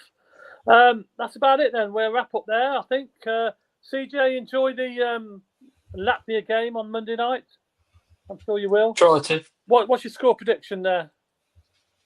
It's probably 4. I'd say 4-0, 5-0, I would think, yeah. They've got to be looking to score a few goals, haven't they, really? Yeah. For opposition. But thanks for coming on tonight, as always. No worries. Much appreciated. Thanks for having us on. No problem. Thank you, Jack. Thanks for all your information and stats. No worries at all. And Claudio, as always, thank you very much. Yeah, cheers, Jack, actually, for making me look normal. I like that. Hard task, but I can achieve it. Yeah, it's great. No, good stuff. We love all that. Where are we with that stats? At the end of the day, it's how we buy players now. So there you go. That's it. Well, believe it or not, it has been an international weekend. But we found loads to talk about. We've been on the air for nearly 2 hours, not far off. So we've had plenty to talk about, international-wise and Coventry City. Back in action, of course, on Friday night. Our next show is live on Thursday night, so join us then. So it's a big play up Sky Blues, and good night to you all. Play up Sky Blues.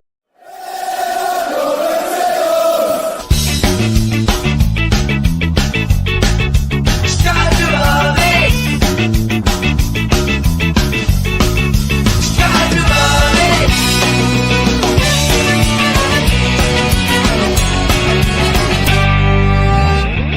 Sky Blue Fans TV.